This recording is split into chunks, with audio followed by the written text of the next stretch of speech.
السلام علیکم ناظرین، سلطنت عثمانیہ کی ایک اور نئی ویڈیو میں خوش آمدید۔ اس ایپیسوڈ کی شروعات میں ہم دیکھتے ہیں کائی قبیلے میں لوکاس گھوڑا گاڑی پر چڑھنے کے بعد سسلیہ کا چہرہ عیاں کر دیتا ہے اور کہتا ہے، یہ ہے وہ غدار جسے میں نے مار دیا ہے، یہی ہے جس نے آپ کی پوتی کو مارا تھا۔ یہ سنتے ساتھ ہی علاؤالدین اور گونجا آگے بڑھتے ہیں اور گونجا پوچھتی ہے، کیا میری بچی کو اس نے مارا؟ علاؤالدین، ماں میں اسے جانتی ہوں، یہ ہولوفیرا کے ساتھ ہی ماں میں نے اسے دیکھا تھا، انہوں نے میرے بچے کو مار ڈالا۔ لوکاس کہتا ہے، ہولوفیرا بے قصور ہے، سسلیہ کے بابا ترکو سے لڑتے ہوئے مر گئے اور غدار میگنوس نے نفرت کو بڑھاتے ہوئے اسے زہر دے کر قبیلے بھیجا۔ جواباً عثمان صاحب کہتے ہیں، کمانڈر لوکاس میرے خیمے میں آ جائیں، ہم اس معاملے پر تفصیل سے بات کرتے ہیں۔ یہ کہتے ساتھ ہی عثمان صاحب خیمے کی جانب چل پڑتے ہیں اور ہانا ایکد سے کہتا ہے، ایکد باجیان کو آگاہ کریں، انہیں کہیں کہ ازال خاتون کو رہا کر دیں۔ یہ سنتے ساتھ ہی یوسف سکھ کا سانس لیتا ہے۔ ادھر ہم دیکھتے ہیں کہ بیہان اپنی داڑھی رنگ رہا ہوتا ہے اور کہتا ہے، ترکوں کو شکست نہیں دی جا سکتی، ان کی طاقت کبھی ختم نہیں کی جا سکتی۔ پھر تلوار میں خود کو دیکھتے ہوئے کہتا ہے،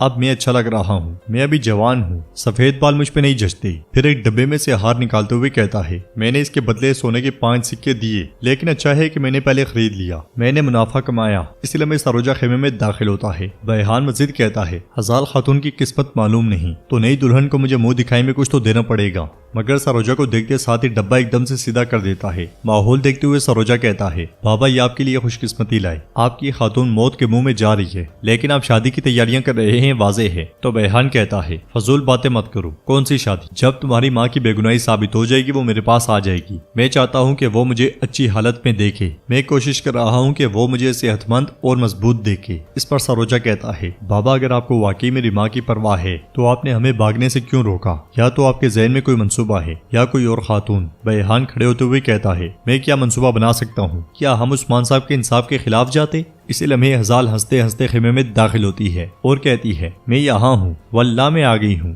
ماں کو دیکھ کر سروجا بہت خوش ہوتا ہے، مگر بیہان کو زیادہ خوش دکھائی نہیں دیتا۔ ہزال کہتی ہے، میری بے گناہی ثابت ہو گئی، میری بے گناہی ثابت ہو گئی۔ سروجا اسے گلے لگاتے ہوئے پوچھتا ہے، انہوں نے آپ کو کیسے آنے دیا ماں؟ تو ہزال کہتی ہے، میں تمہیں سب کچھ بتاؤں گی۔ پھر بیہان کی داڑھی پہ رنگ دے کر کہتی ہے، یہ کون ہے؟ جبکہ میں ایک تاریخ زندان میں تھی، آپ یہاں داڑھی سنوار رہے تھے؟ ویسے آپ کو یہ اچھی لگ رہی ہے، لیکن مجھے بچانے کے بجائے کیا آپ نے نئی خاتون سے شادی کرنے کے بارے میں تو نہیں سوچا؟ کیا یہی وجہ ہے کہ آپ نے جوان نظر آنے کی کوشش کی؟ تو بیہان کہتا ہے، نہیں میری خاتون، یہ داڑھی میں نے تمہارے لیے ٹھیک کی ہے اور میں تو جانتا تھا کہ سچ سامنے آ جائے گا۔ سروجا کہتا ہے، دیکھیں ماں، بابا نے آپ کے لیے کیا لیا ہے۔ یہ کہتے ساتھ ہی وہ ہار نکال کر ماں کو دکھاتا ہے۔ ہار دیکھ کر ہزال بہت خوش ہوتی ہے، مگر بیہان کا منہ لٹک جاتا ہے۔ سروجا مزید کہتا ہے، انہوں نے سونے کے 5 تھیلے خرچ کیے ماں۔ ہزال ہار لیتے ہوئے کہتی ہے، حضور کیا واقعی؟ جواباً سروجا کہتا ہے، واقعی ماں، واقعی، سچ میں انہوں نے کہا کہ تمہاری ماں اس کے قابل ہے، وہ ہر چیز کی مستحق ہے، انہوں نے کہا۔ یہ سن کر ہزال غمگین ہوتے ہوئے کہتی ہے، میرے حضور، میرے سردار،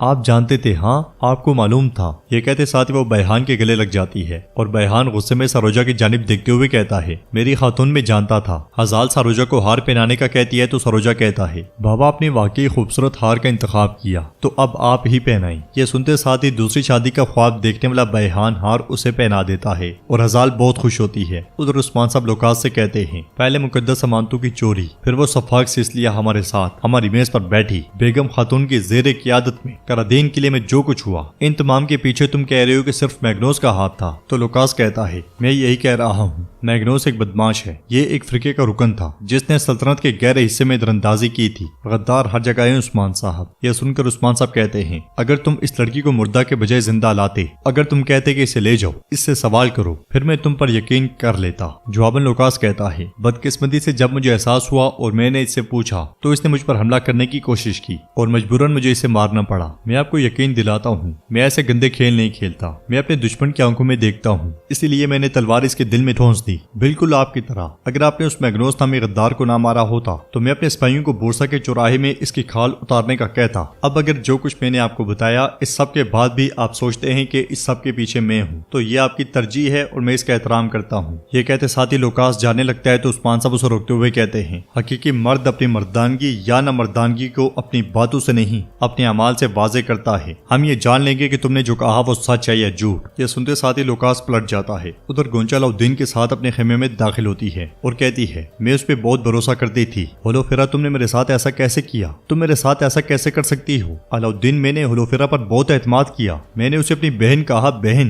علاؤالدین اسے پرسکون کرنے کی بہت کوشش کرتا ہے، مگر گونچا